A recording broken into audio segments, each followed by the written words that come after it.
Horoscopes by 1pkc.io, brought to you by Jeff Helkenberg. Hello Virgo, this is your horoscope for the week of March 11th, 2019. Now currently the house of Virgo is empty, while your ruling planet Mercury is in retrograde in Pisces, where it is joined by the Sun and Neptune. And so one of the things that's going to be possible for you this week is that it's a time for you to show in a professional context just how powerful your insight and your thinking can be, even if some of the things that you offer up are non-conventional or very surprising to the people around you. Now, first off, in terms of your workplace situation, whether you're an entrepreneur or whether you are working in a context for or with other people, chances are there will be something that happens this week, whether it's in a meeting or, however it works out for you, you're going to arrive at a conclusion that's going to be very accurate and probably the correct idea,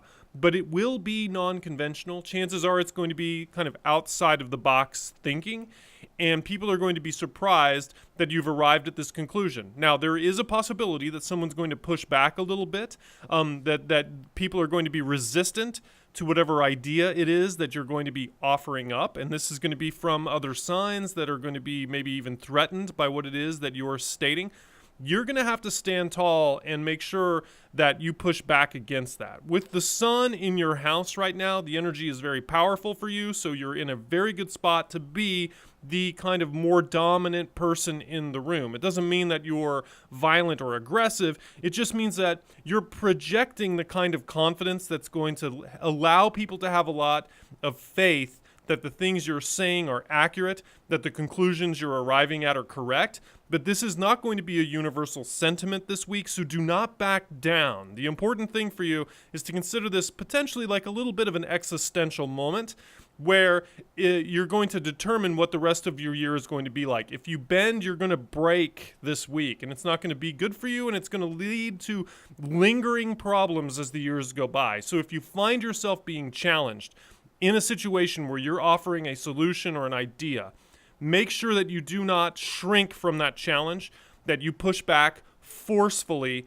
and that you project to others that not only are you confident, you're very certain. And it's going to be good for you as you move forward in the year. Use this solar energy in your house now to the fullest of its ability. It's going to be very good for you. Now, for those of you who know your birth chart positions, here's a rundown of the other planets and our star. Neptune and the Sun are in Pisces, along with Mercury in retrograde. Venus is in Aquarius. Mars and Uranus are in Taurus. Jupiter is in Sagittarius, and Pluto and Saturn are in Capricorn, while the Moon starts the week in Taurus, will move through Gemini and Cancer, and will end the week in Leo. So again, the message this week, expect there to be a little bit of friction. You're going to have a great idea. It's going to be non-traditional, unconventional, outside of the box thinking. People are going to push back against that. You remain true to yourself. Project yourself into the situation. Make sure that people at least pay attention to you. Do not back down. Make them fight for every inch of ground if they're trying to push back against you. Even if you don't win, that's going to be the most important thing, is that you stand up for yourself this week. Thank you for listening, and visit 1pkc.io for more great content.